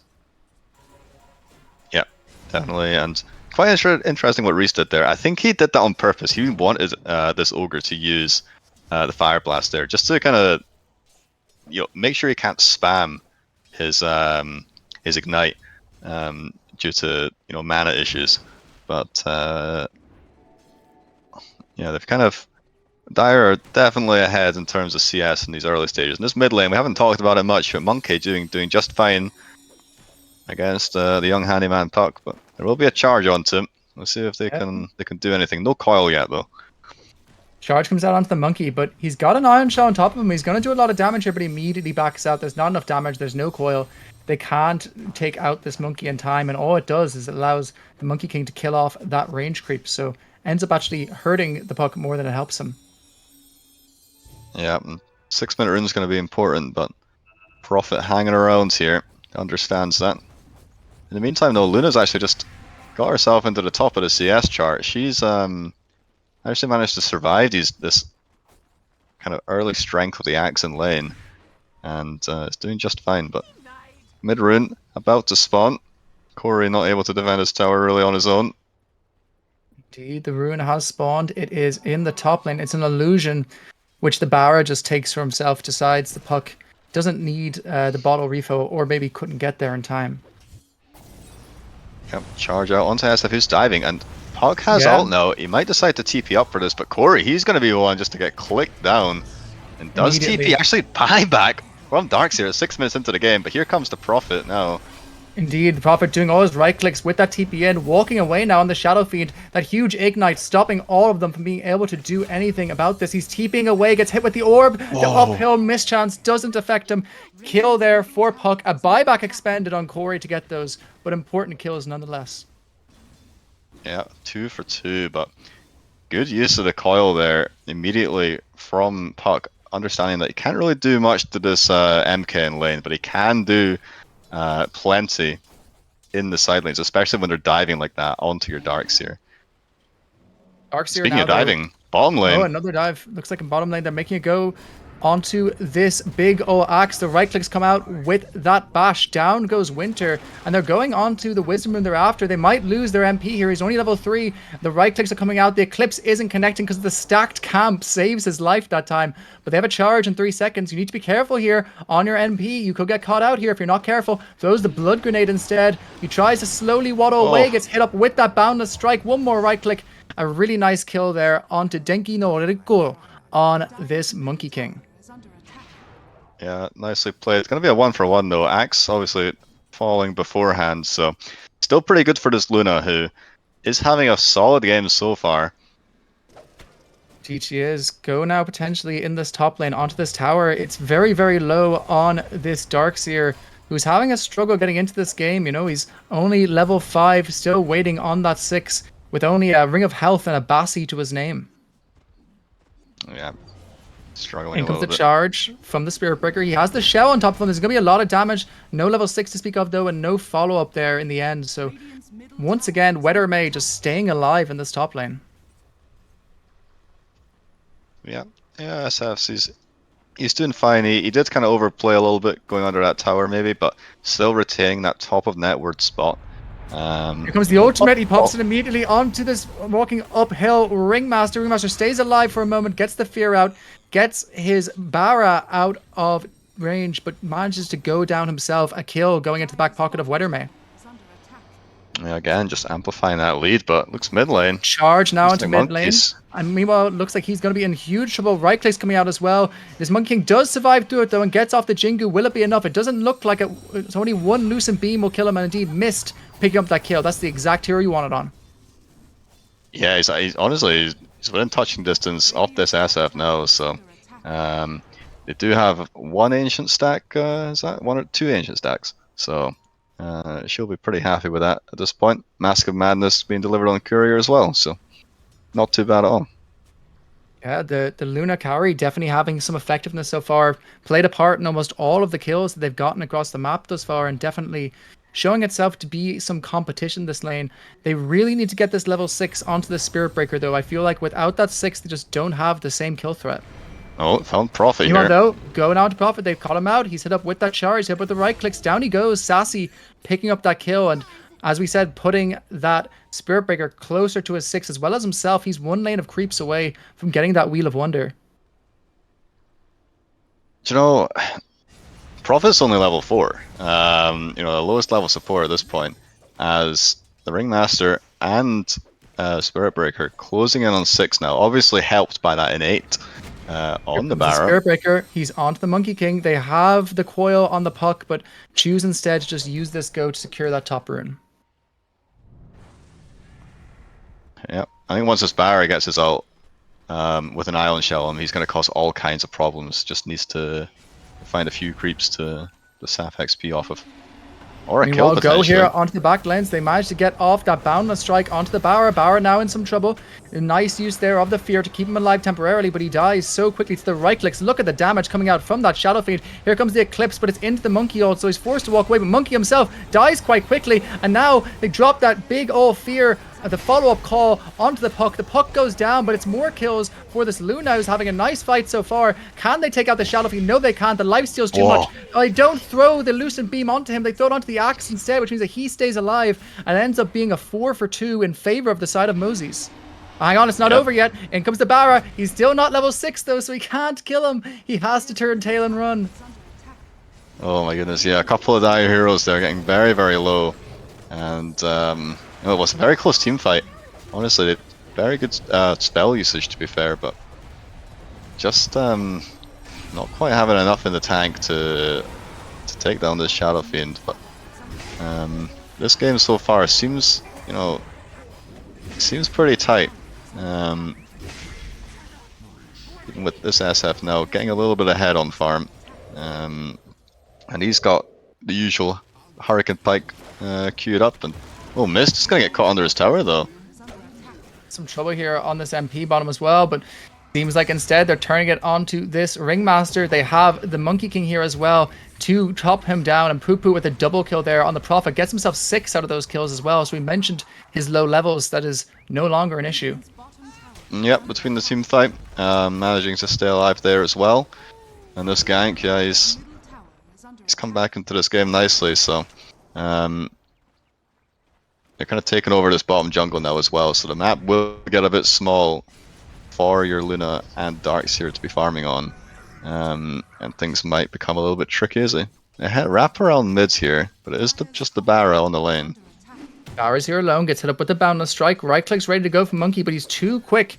And he manages to just walk away from that one. Does lose his courier, but now follow-up. Monkey King's not done yet. He wants to get that Jingu up. He has it on the Barra. They have the follow-up from Poo Poo here as well, but he has that Quelling Blade to blake out of those trees, pops that Bulldoze, runs away, and now Monkey's in a bit of dangerous territory. He's hit up with that ult from the Barra, with that orb as well, but oh my god, the damage from this Shadow Fiend is ginormous. He almost chops down that puck in one go, but now here's the ult coming out from the Luna, doing as much damage as he can. Will it be enough? It doesn't look like it. Down goes Mist, and all they get in exchange is this MP. But in the back lines, Handyman doing some work, taking out 2 heroes, and now it looks like it's going to be a third. That Shadow Fiend Illusion putting in absolute work. Meanwhile, in back lines, they also managed to take out Sassy with Torme, but it seems like this Ogre's days are limited. Triple kill for Handyman, a 3-for-3, and one you're probably pretty happy with if you're the side of M&Ms.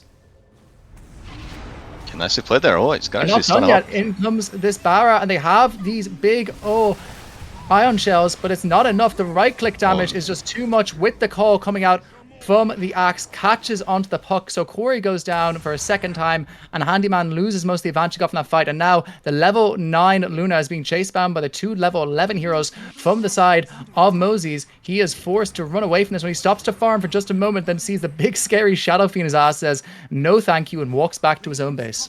Yeah, with Tommy really showing up there and saying, yep, this is my territory now. But yeah, Luna in that fight just gets completely deleted from the from her own ult onto the Axe Blade Mill there. She was trying to run away and get out of range of it, but she just kind of kept killing herself. Looks like the triangle here is going to be the next engagement.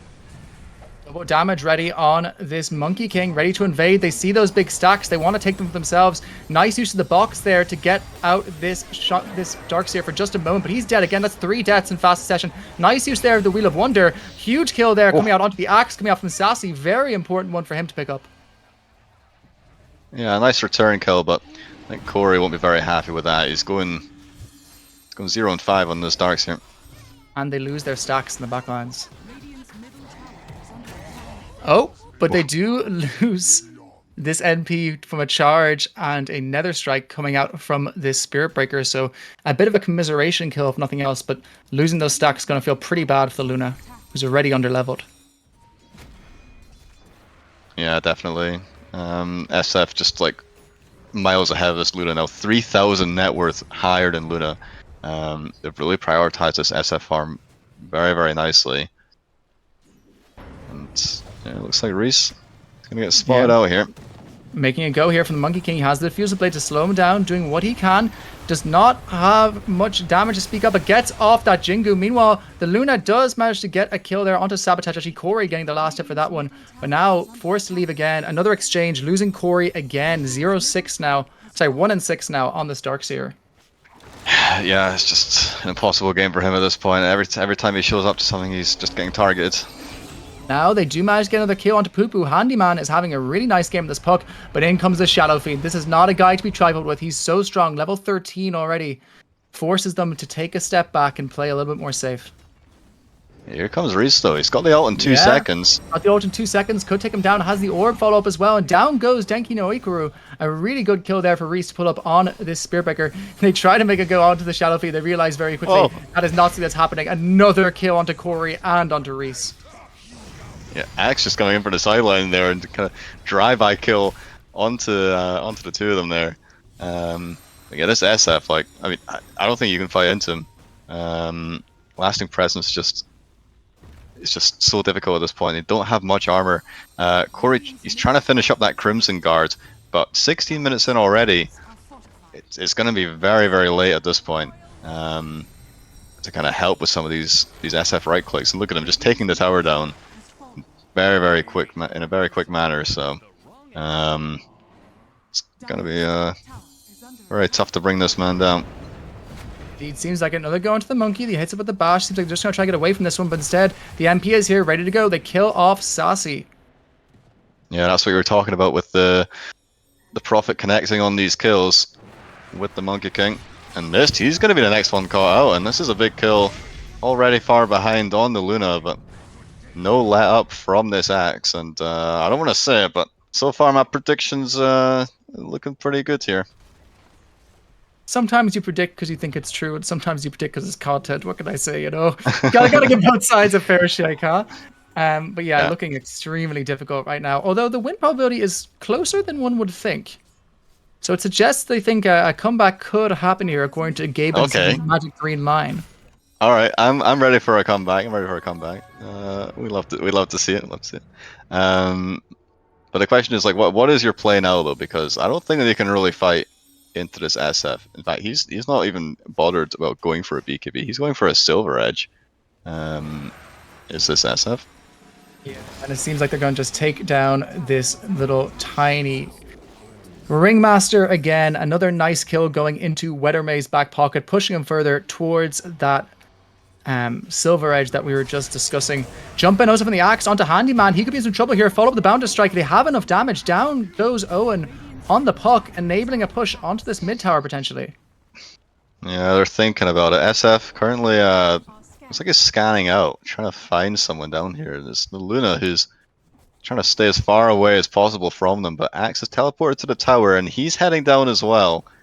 Yeah, Shadow Fiends call him out, and then once again, he's everywhere this game with his silence on this MP. That's Luna going down twice in immediate succession. They are very far ahead at this point, but honestly, they're just outplaying them on the map. Like, as a carry player, trying to find what you can there. You think you're as far away as possible from them, but in reality, there's like a laser just being shot on you from the trees as Nature Prophet just appears every time you're trying to get something out of the map. The Shadow Blade is finished up for the Shadow Fiend now. With that ultimate, he's right on top of this Barra, and Reese immediately popped down by the SF, putting him one step closer once again to that Silver Edge. Yeah, and Corey. Could be in some trouble here. They throw the Wheel of Wonder. It's a really nice one. It might be able to bail him out this time, and indeed he does. He has that Crimson Guard finished up as well, so able to get out of this one. Doesn't seem like there is any follow-up play, though, from the side of M&Ms to benefit off of this. And Shadow Fiend is now hanging around with that Shadow Blade, but they sniffed that one out. They immediately go to base. Luna farming down in this bot lane. They are not ready to take this fight. Radiant's middle tower is under attack. Luna's got the Ags queued up. Yeah. Might be that a the while. kind of game is going to be. I'm not sure if they're going to get that one in time. She does finish up the Manta, which is really nice in terms of her survivability. But in jumps this Axe again onto this little Darksaber. Meanwhile, they get the follow-up with that Nether Strike on the back of the Axe, managing to stop this fight for now, but in comes the SF. He's doing too much damage. Look at those right clicks. Reese melts immediately. The Darkseer just about stays alive. He fights his own illusion, which seems like the scariest hero on the enemy team right now. And meanwhile, bottom young Handyman gets caught out by Winter on this Axe, chops him down immediately. Yeah, there's just no breathing space here. I mean, every Dire Core is a massive threat at the moment. Maybe the thinking behind this Luna Ags is just like, oh, SF. Actually, he spotted the Luna and they're gonna connect here. Axe is making his way over. Go for the ult here. Doesn't decide to pop it there. Wouldn't have come out in time. Good heads up TP there from the Luna.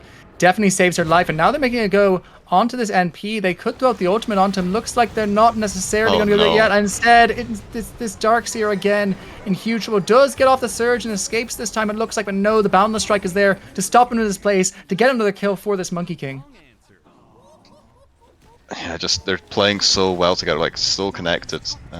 Anytime someone gets jumped, or if they're trying to make a gank on someone, they're just showing up with the numbers. And I can't. There's no weak spot on the side of Mousey's at the moment.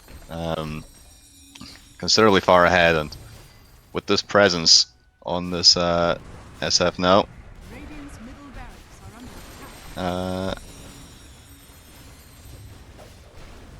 Yeah, just dishing out so much damage. They're onto the tier 4s, in fact. I mean, what's going to stop him at this point?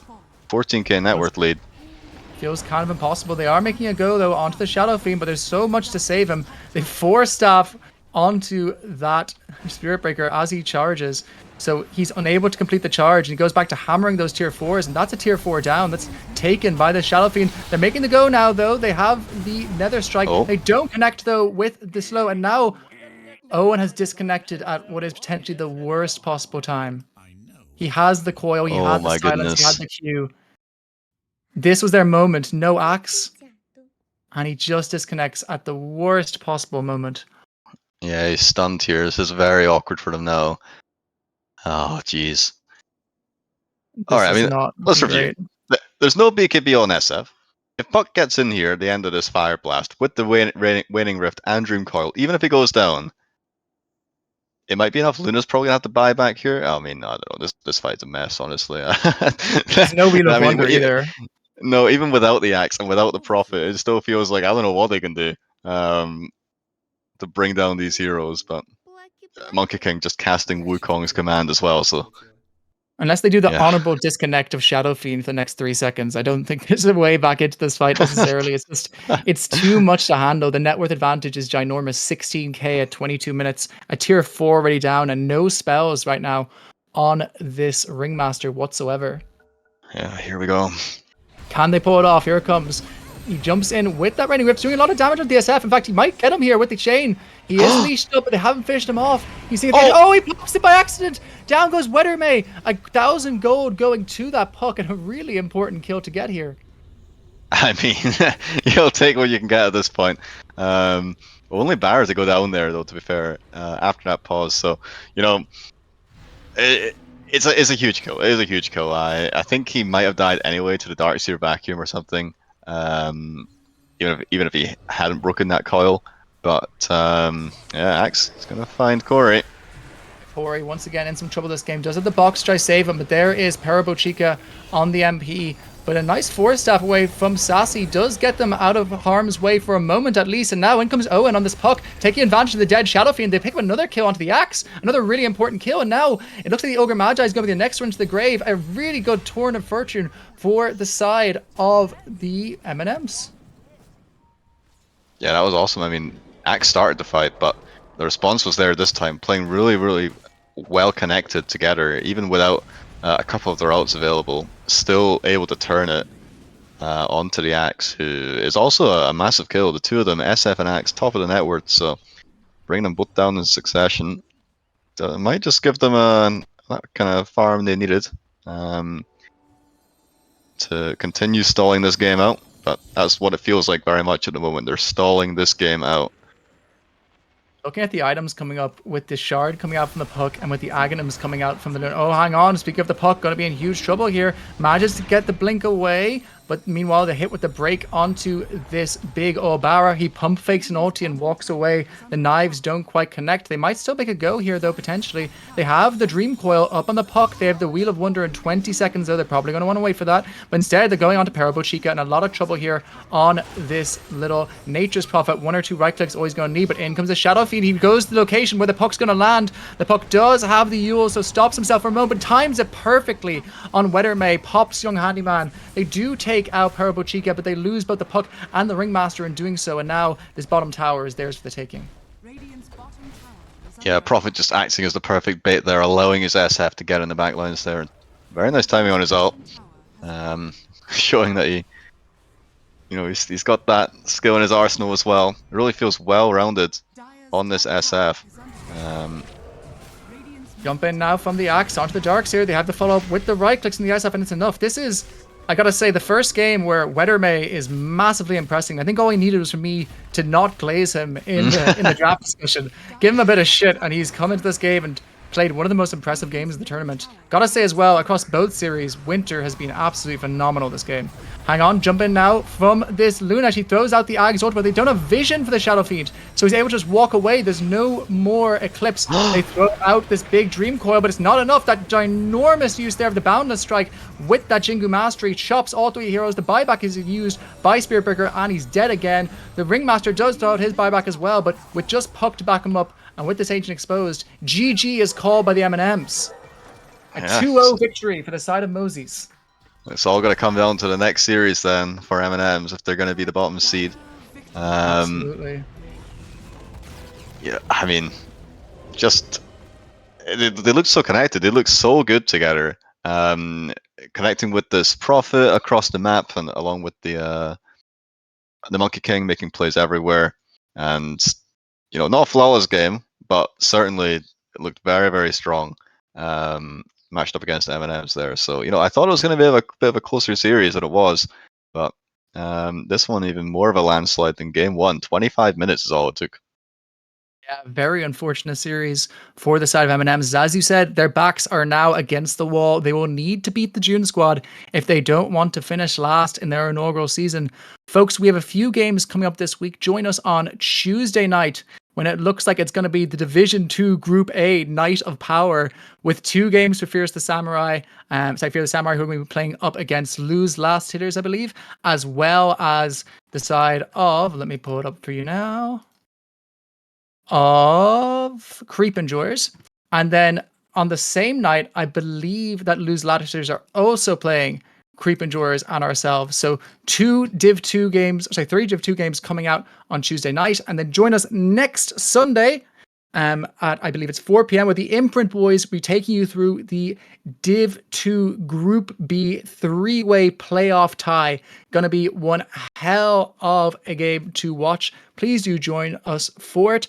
Thank you once again to my handsome and indeed now beardless and childlike co-caster Click for joining me this evening.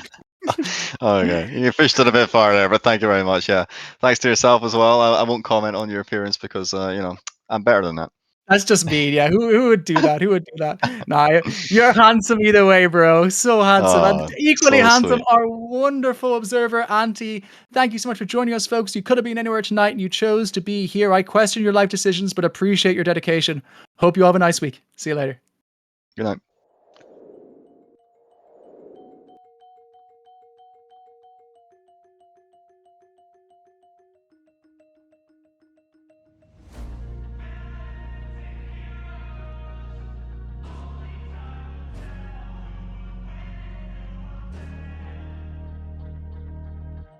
Bad things happen to good people. None of us were ever really born equal. Only one life, there ain't no sequel.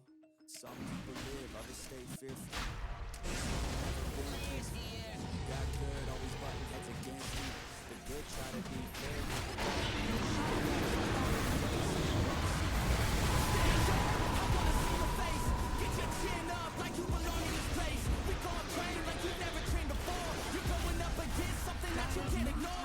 This ain't a game, this your life that we're playing with. There ain't no reset button, no and off switch.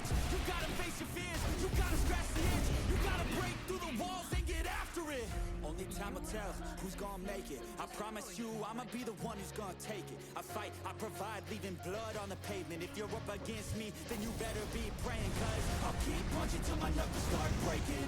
I'll keep going through the blood that I'm tasting. I won't stop till they all see greatness. The battle for my world just started, I've been waiting.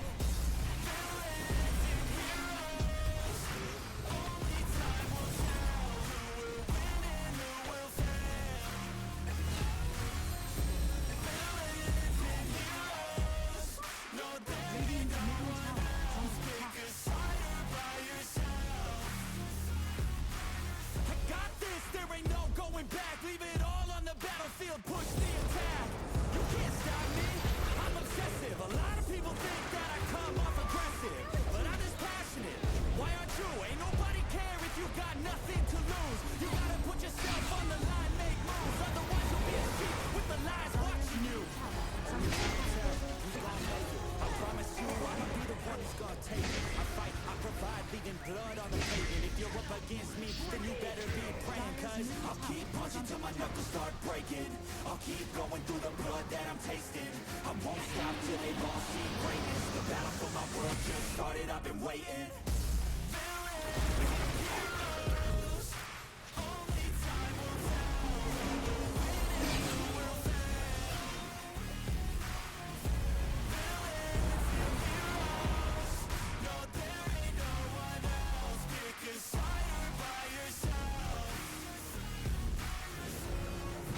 Today is the day, don't waste any time, no, it's time to make a change. Up in your mind, rearrange, start thinking you're the hero headed out on your way. There's gonna be good times and bad times, that's alright, just stay on the line. Cause in life we all got a different mission, but the good guy always wins, that's a given. If you stay committed, you stay driven, you'll be looking down the barrel of completing your mission. Ignition, light the flame, get the fire and you listen. Take these words deep, cause this is real, ain't no fiction. You don't need drugs, help, any prescription, just persistence.